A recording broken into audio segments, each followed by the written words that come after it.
Okay, I want to talk about a third group of organic compounds. That's the proteins. And you guys know what proteins are, right? It's proteins found in milk and cheese and meat and beans, all that good stuff. But why do we need proteins in our body? Well, obviously we need proteins to build muscle fibers. We also need proteins to make enzymes. Enzymes govern all chemical reactions in our body, including digestive enzymes that break down our food and help us digest it. Antibodies. Antibodies are proteins that basically patrol our body and attack and destroy foreign compounds and bacteria and help basically protect us from infection. So those are important proteins as well. Structural proteins, collagen, which is in your hair, keratin, which is in your nails, the connective tissue that holds your bones together, your ligaments, or the tissue that holds your muscles to bones. These are all important proteins that help sort of connect us and give us structure. And then transport molecules. Hemoglobin, an important molecule in red blood cells, delivering oxygen to our cells. And then hormones, something like insulin, as well as the hormone receptors on our cells that receive that protein, bind to it, and then cause a reaction within the cell, turning cell processes on or turning cell processes off. So these are really important components in our body, and they do a lot of really important things. The basic unit of protein is called an amino acid, and it's composed of the amino group, that NH2, and the carboxylic acid. So this is the basic monomer that makes up a protein. So examples of some amino acids, you can see the third thing on here is the R group. Well, the R group could be, for example, in leucine, a bunch of carbons and hydrogens, or it could be in serine, a carbon hydrogen attached to a hydroxyl group.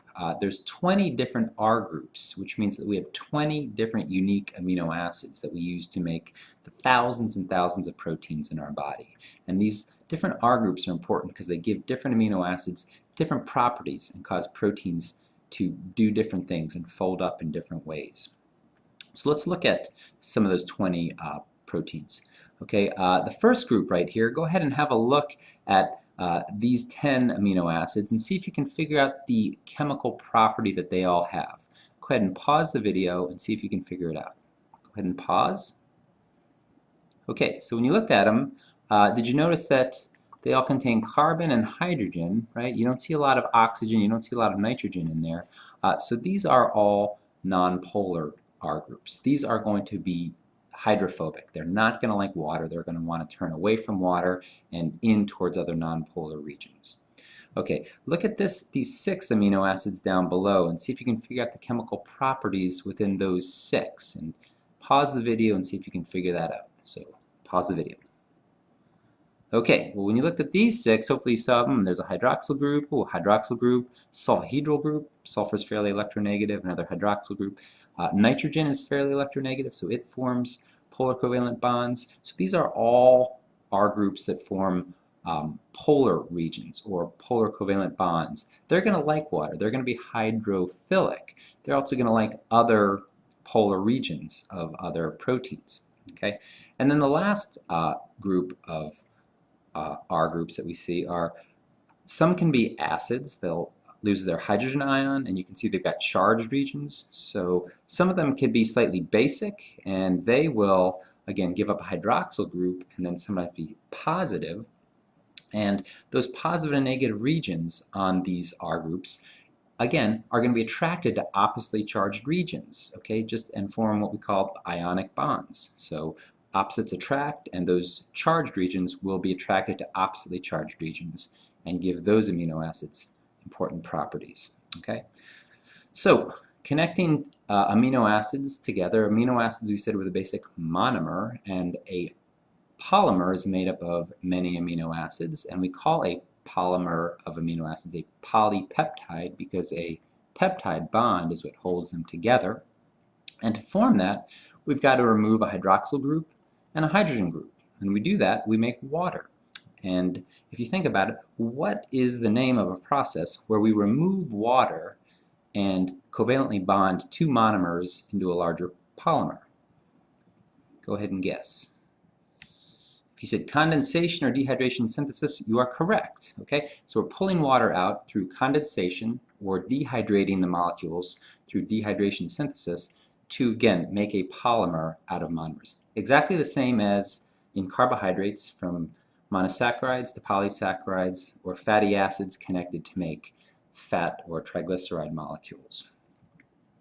So a long chain of amino acids is called a polypeptide. Again, the peptide bond connects them. Poly means many.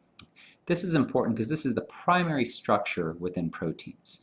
So we can see here that we have a lysine, valine, phenylalanine, glycine. That arrangement is important, and it's going to give this polypeptide important characteristics based on how all those amino acids interact together. Okay? And what can happen if we have a mistake in this primary sequence? Well, let's look at an example here. We have the first 5 amino acids for hemoglobin are correct, but then instead of a glutamic acid, we have a valine. A mutation in DNA has caused one amino acid to be placed incorrectly. And that causes, when the hemoglobin gets folded up, the hemoglobin will cave in, and when it caves in, it forms these sickle cells, and that forms sickle cell anemia. So that one mistake out of hundreds and hundreds of amino acids, that one valine instead of a glutamic acid, causes sickle cell disease. And obviously those cells snag and capillaries and cause all kinds of blood flow problems and lead to very serious disease.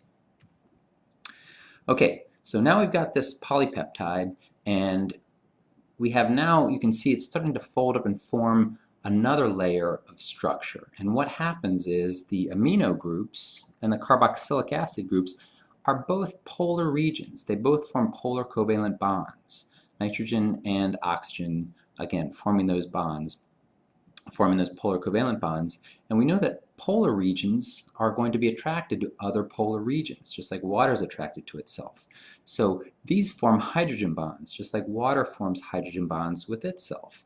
And so these amino and acid groups on each amino acid will stick to other amino and acid groups and form these hydrogen bonds. And the two important types are alpha helices, which is folded up like that, and then the beta sheet, which is folded up like that.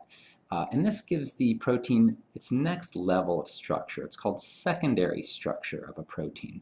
It's basically the interaction of the amino group on one end of the amino acid and the acid group on other amino acids, forming these hydrogen bonds and giving it this secondary level of structure. Okay, so again, the folding of the amino and carboxylic acid groups forming hydrogen bonds gives us this structure. Now we have another level of interaction. We've got the R groups, and you can see that some R groups, like this one, are attracted to this. And notice the hydroxyl group there is polar, and this oxygen is polar. What happens to polar regions? What kind of bond do they form? They form a hydrogen bond, okay? Look at this pink box. You can see that there's an interaction between the R groups there. What would we call that type of interaction? Those are nonpolar regions, so they form actually what we call hydrophobic interactions. They're turning away from the polar regions and towards other hydrophobic regions. Sulfur likes to bond with itself. It's very narcissistic, so it forms what we call disulfide bridges. It will bond to another sulfur and form that structure. And then we see down here there's a positively charged ammonium group, and there's a negatively charged acid group, and we know that opposites are attracted. And remember from basic chemistry, oppositely charged ions that attract form ionic bonds, and we actually have ionic bonds form on these R groups of these amino acids. So that's just an ionic bond that's giving that. But these are all interactions of the different R groups that are interacting with other R groups and forming these bonds. So the fourth level of structure is interaction of more than one polypeptide. Now, in biology, we always said proteins and polypeptides were kind of the same thing, right? Many amino acids formed a polypeptide, and then we called that a protein. But really, polypeptides interact with other polypeptides to form a protein. So you can see collagen, which makes up your hair, is an interaction of all these fairly straight polypeptides wrapped around each other, kind of like a piece of rope or twine. And that's really what your hair is, and that's why your hair has structure similar to rope or twine. Whereas hemoglobin is 4 polypeptides that fold together like a three-dimensional puzzle. And it's important that they all have the right shape and that they all fit together, right? We talked about sickle cell, where the amino acids are not correct, and then they cave in and form sickle cells. So these guys have to have the exact right shape to kind of fit together so that hemoglobin can grab onto oxygen and do its job. So the quaternary fourth level of structure is the interaction of all of those different polypeptides, 2 or more, sometimes 2, sometimes 3, sometimes 4. Okay.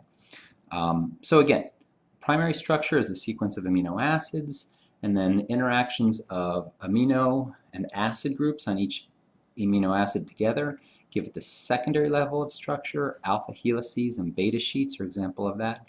Then the tertiary structure is the interaction of those R groups. We talked about they could be ionic bonds together, they could be disulfide bridges, they could be hydrogen bonds or hydrophobic regions attracted to each other. And then the fourth level is the interaction of 2 or more polypeptides to give the protein its overall and final structure. Okay? So one last property of proteins is that they have this very specific structure, and they've got those charged regions that are attracted to each other, and they've got the hydrogen bonds. So those bonds can be broken, and they can actually be changed by heating them up. Remember, when you heat up a molecule, you increase the kinetic energy, and you can actually break bonds and cause them to reform, or by pH. Remember, we have these sort of ionic bonds, these charged regions. If we dump a lot of hydrogen ion into a solution, we can break those bonds and cause them to reform. Okay? So denaturation of a protein, this sounds very sort of highfalutin, but what does it mean? Well, if you've ever fried an egg, you've taken a protein, dropped it on a frying pan, exposed it to a lot of heat, and what does that heat do? Well, it denatures a clear liquid protein and turns it into a solid white. So that's just an example of using heat to denature the protein in the egg, the ovable. Okay. Another example is if you've ever, well, you've probably never made cheese, but to make cheese you take lemon juice or vinegar or some kind of acid and you dump it in with the milk. It denatures the proteins and they become solid. Yogurt is an example of that. Bacteria produce lactic acid. That acid denatures the milk and makes it a solid. So cheese and yogurt are basically denatured proteins that we use to make sour creams, another example. Okay. A third example is this dish. It's popular in Spain and Portugal. It's called ceviche, and basically this is fish that's been cooked, but it's been cooked in lemon juice. You don't heat it up. You just take the fish, you put it in this acid lime juice, I'm sorry, not lemon, lime juice, and the acid cooks it. So again, it looks white and sort of no longer clear and translucent because it's been denatured with acid. So again, acids and heat denature proteins, and that's important. That's why we need to, again, maintain our bodies within a very narrow temperature and a very narrow pH. Otherwise, bad things will happen to the proteins in our body. So this is just a quick overview about proteins and why proteins are so important in living things.